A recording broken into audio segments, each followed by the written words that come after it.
북한이 어제 3발의 단거리 발사체를 쐈지만 긴장 완화라는 최근 추세에 큰 변화가 없을 것이라는 전망이 우세합니다. 북한의 저강도 도발이라는 분석이 우세한 가운데 이런 기조가 대화 국면으로 바뀔지 주목됩니다. 김주환 YTN 정치안보 전문기자 스튜디오에 나왔습니다. 안녕하십니까? 안녕하세요. 네, 이 북한의 괌 타격 위협 발언 이후에 급격히 고조됐던 한반도 위기가 진정세를 보이고 있는 가운데 어제 이제 북한이 또 도발을 하지 않았습니까? 네. 근데 그럼에도 불구하고 관련국들이 차분한 반응을 보이고 있습니다. 왜 그렇다고 생각하십니까? 일단 결론부터 말씀드리면 어제 단거리 발사체 3발이 전략적 도발이 아니다라는 결론부터 말씀드리고 있죠. 그 근거 중에 하나는 시청자 여러분들 편의를 위해서 언론에서 가끔 쓰는 전략적 도발, 전술적 도발이라는 것이 있습니다. 전략적 도발이라고 하는 것은 쉽게 말해서 광해 개념인데 북한이 미사일을 탄도미사일을 쐈을 때 북한 영공이나 영해를 벗어났을 때 주변국들이 굉장히 불안해하겠죠. 이런 형태를 이른바 전략적 도발이라고 합니다. 그런데 어제 같은 경우는 그 강원도 기대령, 우리 휴전선을 기점으로 해서 동부전선 북쪽 지역에 있는 곳인데 거기에서 동북 방향으로 영흥만하고 원산만을 지내서 한경남도 김책시 앞바다에다 낙하 떨어뜨렸단 말입니다. 그러니까 이 부분을 가지고 태평양 사령부나 이런 데서는 직접 어제 반응이 괌이나 미 본토에 직접 위협이 안 된다. 이런 것을 다시 정리하면 지난달 말에 화성 14형 ICBM급 미사일을 발사했어요. 이때 국제사회가 굉장히 격하게 반발을 했고 거기에 따라서 유엔 안보리 대북 제재 결의안이 이제 추가로 해서 북한에 대한 대북 추가 제재하는데 이런 형태를 전략적 도발이라고 합니다. 그런데 다시 정리하면 어제는 북한이 훈련 차원에서 통상적으로 할 수 있다라는 것이 주변국들의 일치된 기류입니다. 그래서 이것이 큰 대화 기조에는 장애가 안 된다 이런 분위기로 가는 것 같아요. 네, 그렇군요. 이 전반적으로 그렇다면 이제 이번 발사체 발사가 북한의 통상적 훈련으로 봐야 한다는 분위기도 없지 않을 것 같습니다. 어떤 견해를 갖고 계십니까? 일단 북한으로서는 이것이 북한도 훈련을 합니다. 북한은 주민들한테 북한 당국은 늘 자신들이 외부 세력으로 특히 미제국주의자와 그 추종인 대한민국으로부터 남조선으로부터 공격받을 수 있다. 그래서 늘 그런 식으로 일종의 국민 동원 이데올로기로 해서 국민들을 옭아매는 그런 병영 체제의 국가인데 이런 형식으로 해서 북한으로서는 기본적으로 이것이 훈련 차원이다. 이렇게 보고 있고 주변국들도 그렇게 보고 있습니다. 청와대 관계자도 이런 얘기를 했죠. 우리 UFG 요즘 이제 을지푸리던 가디언 훈련이 이제 며칠 있으면 종결이 되는데 해마다 여름에만 합니다. 거기에 대한 대응 훈련으로 북한이 하계 훈련을 합니다. 작년 같은 경우는 원산 앞바다에다 굉장히 많은 자주포들을 끌어다 놓고 무력 시위를 벌이기도 했죠. 그럴 때 우리가 북한이 쓰는 용어로 국가급 시범을 보였다. 국가급 훈련을 했다. 이런 식으로 해서 맞대응 차원에서 북한의 입장에서 볼 때 이런 훈련을 하죠. 그러니까 이번 범주도 역시 그런 시각에서 북한이 통상적인 훈련의 일환이다. 이렇게 평가를 하는 거죠. 네, 과거 북한이 탄도미사일 등을 발사하면 곧바로 규탄 성명 등을 내놓은 정부가 사실 이제 발사 하루가 지난 오늘까지도요. 이 공식 성명을 발표하지 않은 것도 같은 맥락으로 봐야 할까요? 그렇죠. 그래서 좀 배경을 설명드리면 어제 발사했을 때 청와대 고위 관계자가 이것이 탄도미사일이 아니다. 300mm 신형 방사포 같다라고 발표를 해서 오늘까지도 논란이 있고 있었죠. 그리고 태평양 사령부에서나 러시아 주변국 들은 이게 단거리 탄도미사일이다 이렇게 얘기를 합니다. 그런데 미사일이냐 이제 나중에 추후 분석을 해봐야 되겠지만 미사일이냐 방사포냐에 따라서 성격 규정이 아주 달라집니다.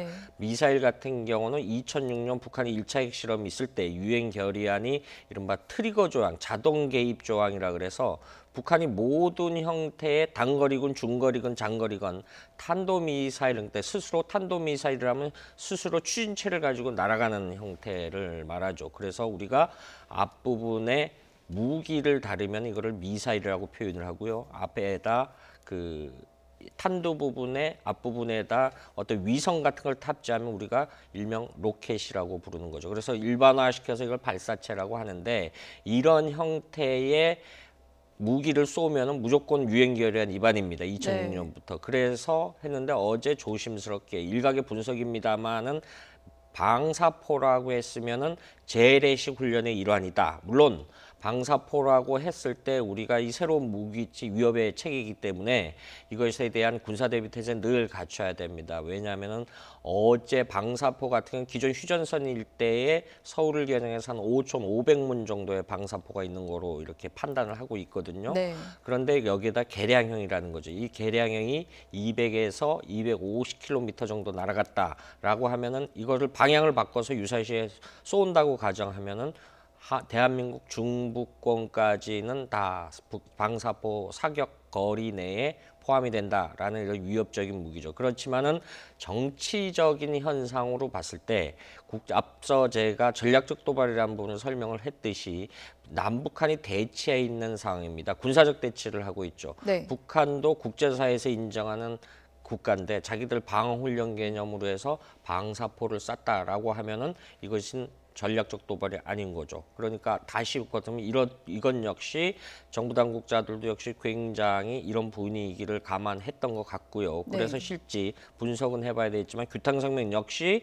이런 어떤 저강도 도발 형태이기 때문에 일일이 우리가 이런 대응을 할 필요 없다라고 해서 뭐 당장은 어제 청와대 고위 관계자 이야기는 뭐 당장은 정부의 입장을 발표할 필요는 없다라고 했는데 이미 사실 하루가 이상 거의 지나가지 않습니까? 네. 어제 그 발사체 발사에 대한 우리 규탄 성명이라든가 이런 입장 표명은 없으리라고 봅니다. 아, 그렇군요. 지금 이제 우리나라 정부 관계자들에 대한 이제 네. 반응을 말씀해 주셨는데 미국과 일본도 각각 있지 않습니까? 그렇죠. 미국은 앞서 얘기했듯이 뭐 백악관이라다 미 국방부에서 이 부분에 대한 언급은 없었어요. 태평사령부 역시 홈페이지에 올렸죠. 홈페이지에 올린 것이 직접적인 괌이나 미 본토에 대한 직접적 위협이 안 된다라고 해서 왜냐하면 그 근거 중에 하나 동북 방향으로 발사했다고 제가 설명을 드렸지 않습니까? 네. 그리고 통상적으로 일본 정부 역시 과거에는 일본 배타적 경제 수역이나 일본 영해 방면으로 발사를 했는데 이번 역시 그렇지가 않았죠. 물론 그쪽 방면으로 해서 발사를 하면 러시아 방면으로 날아가겠죠. 그런데 그 굉장히 그 어떤 전술적 무기로 발사했다는 개연성과 또 하나 우리가 많이 흔하듯이 고각 발사라는 부분을 많이 들었을 겁니다. 그런데 네. 어제 발사 형태는 뭐 분석 중입니다만은 일부러 저각 발사를 한 것 같아, 고도를 더 낮춰서 발사한 것 같다라는 이런 추정들이 나오고 있음으로 볼 때 네. 일본 정부 역시 직접적 위협은 아니다. 그렇지만 경계태세 강화를 해야 된다라는 이런 굉장히 좀 차분해지는 그런 분위기들을 보이고 있죠. 지금 이제 말씀해 주신 게 정부, 우리나라 정부 그리고 일본, 미국인데요. 그러면은 이런 흐름으로 봤을 때 북한도 이런 부분을 감안을 해서 이번 발사체를 발사했다라고 볼 수 있을까요? 굉장히 그런 측면이 강하죠. 북한이 지금까지 한국전쟁 이후로 도발 형태를 보면 나름대로 굉장히 치밀한 계산을 해오는 측면이 강해요. 이번에 어제 발사체 발사는 두 가지 측면에서 봐야 됩니다. 첫 번째는 북한 대내적 입장에서 봤을 때 북한군의 사기를 고려해 봐야 되겠죠.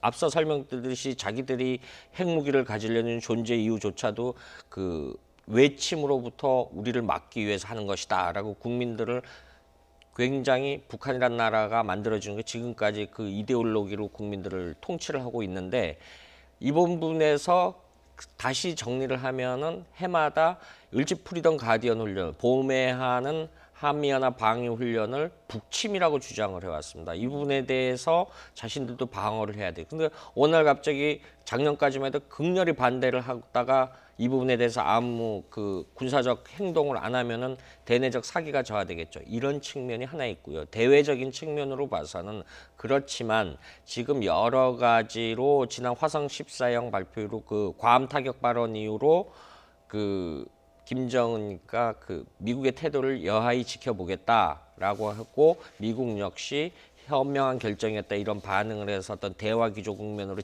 들어서려는 어떤 분위기가 마련돼 있지 않습니까? 이런 부분에서 앞서 선급 드렸듯이 전략적 도발을 한다면 이게 판이 깨지겠죠. 네. 그래서 북한의 입장으로서도 판이 깨지지 않는 그런 두 가지 측면을 고려해서 어제 발사했다. 다시 결론적으로 쉽게 설명드리면은 이 동북아 정세 관리 차원에서 했다. 하지만 북한의 존재 이유는 네. 항상 긴장이 고조돼야지만 북한이란 나라가 국제사회에서 존재감을 드러내기 때문에 이런 부분을 감안을 했을 거다라고 판단을 하는 거죠.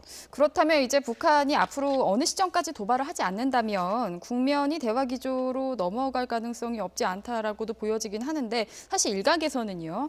다음 달 중순에 뉴욕에 있는 유엔 총회가 이번 한반도 정세의 분수령이 될 수도 있다라는 전망도 제기가 되는데 이 두 가지 좀 어떻게 보시는지요? 일단은 북한이 지금 구구절 북한의 조선민주주의인민공화국 창설 1948년에 했었는데 북한 정부 수립일이 9월 9일입니다. 얼마 안 남았죠. 그리고 10월날 노동당 창건일이 있는데 이 두 가지 앞서서 도발을 안 하면 대화 기조로 갈 측면이 굉장히 그런데 역설적으로 9월 12일부터 제70차 유엔 총회가 뉴욕에서 열립니다. 이 부분에 대해서 북한 외무상 리용호가 참석하겠다라고 했고 문재인 대통령 역시 참석을 하고요. 이 부분에 대해서 어느 정도 기조를 유지를 하면은 북미 특히 주목할 만한 북미 대화 국면으로 갈 것이죠. 근데 여기서 주의할 점은 북한이 대화를 한다 그래서 북한이 모든 지금까지 도발 행태를 포기한다라는 건 아닙니다. 항상 북한의 위기 요인은 상존하고 있죠. 네. 그런데 북한의 형태를 도발해야 하는데 이것이 총론적으로 보면은 결국은 자기들이 원하는 바를 얻는 그런 패턴을 보여왔고요. 실제 2009년도 5월 달에 2차 핵실험 이후에 지금과 같은 형태의 미국 주도의 대북 제재 결정했습니다. 그때 북한이 격하게 반응했죠. 1000배, 100배로 갚아주겠다라고 했는데 그것이 북미 고위급 회담을 통해서 2012년도 2.19 합의로 이어지거든요. 그런 형태로 이어지는데 이번 역시 청와대 공기자에서도 북한이 벼랑 끝 전술을 한다라고 하는데 중요한 거는 북한이 벼랑 끝 전술을 하는데 자신들이 벼랑 끝으로는 절대 안 떨어지려고 하는 경향이 있습니다. 이번 역시 벼랑 끝 전술을 포함하지만 벼랑 끝에서 자기들도 살아남기 위해서 어떤 미국이 신호를 보낸 거에 대해서 받으려는 경향이 많기 때문에 전반적으로 대화 기조로 들어가는 것이 아니냐라는 전망들을 그런 측면에서 내놓고 있는 겁니다. 네, 알겠습니다. 지금까지 김주현 YTN 정치 안보 전문 기자와 이야기 나눴습니다. 말씀 감사합니다.